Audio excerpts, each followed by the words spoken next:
ليه اللامبالاة وعدم الإحساس بأي حاجة حوالينا؟ ما سألتش نفسك مرة الإحساس ده؟ ليه اللامبالاة؟ أنت عندك لامبالاة، مش حاسس بأي حاجة. ليه مش حاسس بأي حاجة؟ وليه عندك يعني أي حدث بيحصل وأي مشكلة بتحصل وأي حاجة بتحصل تبقى الأمور عادي وما عادي، ما حصلتش فيا، مش مشكلة. حتى لما تقف في الشارع وتشوف لو مصيبة حصلت قصادك، طالما ما حصلتش فيك يبقى ما حصلتش حاجة. ما سألتش نفسك عدم المبالاة دوت ليه؟ وعدم إحساسك بأي حاجة ليه؟ ليه مش حاسس بحاجة؟ يعني ليه أي حاجة بتحصل حواليك كده ما بتأثرش فيك؟ ليه مش بتأثر بأي حاجة؟ اسأل نفسك السؤال ده مرة، ما احتمال توصل لحاجة. اسأله مرة كده، وأنا ليه مش حاسس بحاجة؟ ليه كوبايتي مليانة على طول؟ ليه كوباية دماغي مليانة على طول؟ مليانة بحاجات معينة، حتى مش باللي أنا عايزه. ليه مملية بحاجات معينة وفرض عليا إن أشوف الأمور بشكل معين؟ ليه؟ وكل دوت يعني كده عادي؟ سهل يحصل؟ ولا ممكن بقى فعلا يكون ال AI بيبعت رسايل للعقل اللاواعي جواك وانت بتتصرف فيها وعايش عليها وعادي جدا مش فارقة الدنيا معاك؟ ال AI مش سهل. ال AI مش سهل. دلوقتي في 2025 هو اللي سايق، هو اللي ماسك، هو اللي ماسك كل حاجة. هو اللي عمال يبعت رسايل لعقلك اللاواعي ومخليك تتصرف كده ومخليك شايف الأمور كده ومخليك مش حاسس بأي حاجة كده. اقف قدام نفسك واسأل نفسك، مش عيب. اقف كده واسأل نفسك، ليه ما بقاش في إحساس بأي حاجة؟ ليه الإحساس مات جوانا؟ ليه؟ صدقني انت لو جبت على السؤال ده هتفهم انا بتكلم فيه اصلا من الاول وقصدي ايه. وشوف مين بقى اللي موت جواك الاحساس. طالما انت فالح قوي كده وشاطر، شوف بقى مين اللي وصلك ان الاحساس يموت جواك، وتشوف المصيبه بتحصل اكنها فيلم كرتون، ميكي ماوس قدامك. مصيبه، كارثه، حاجه كان استحاله اخليك ساكت، لكن انت النهارده ساكت. النهارده خلاص، مهما حصل مفيش، مهما حصل مش فارقه. طالما ما دقتش على دماغك يبقى مش فارقه، يولعوا بجاز.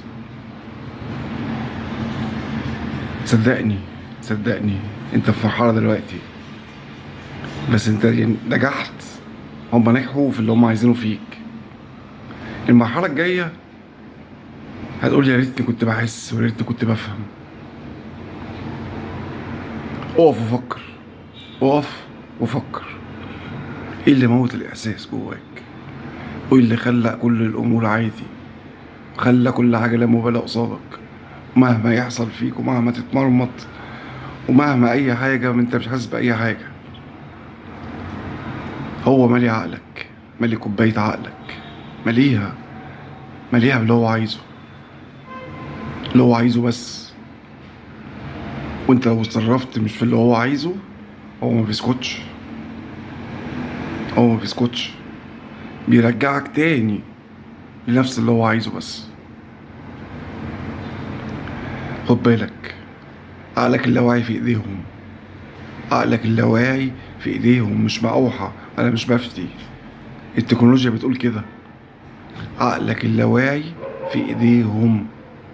عقلك اللاواعي في ايديهم. وشوف ممكن يتصرفوا فيه ازاي، وشوف ممكن يعملوا بيه ايه طالما في ايديهم. طالما عقلك اللاواعي متسلم في ايديهم كده، شوف هما ممكن يعملوا ايه. هما مستاهلين، هما مستاهلين. اللي بينفذ الاي اي، بس اللي بيخطط مش الاي اي. اللي بيخطط ترابيزه، ترابيزه كلنا عارفينها وسمعنا عنها، بس برضه تسمع عنها دقيقه دقيقتين وتختفي من عقلك، زي ما يكون بيتعمل لها هيدن. بتختفي من عقلك بعد دقيقه او دقيقتين. الترابيزه دي، عارف ترابيزه ايه ومين اللي قاعد عليها؟ ترابيزه الماسونيه اللي حاكمه العالم. خد بالك من نفسك، خد بالك من عيالك. فوق، فوق، فوق. عقلك اللاواعي غصب عنك، غصب عنك، غصب عنك، لو انت اجعص جعيس في ايديهم.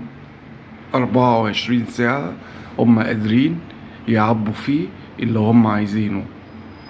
خد بالك، خد بالك، خد بالك. اللهم بلغت، اللهم فاشهد، ولا حول ولا قوة إلا بالله، ولا إله إلا الله، والله أكبر، والحمد لله.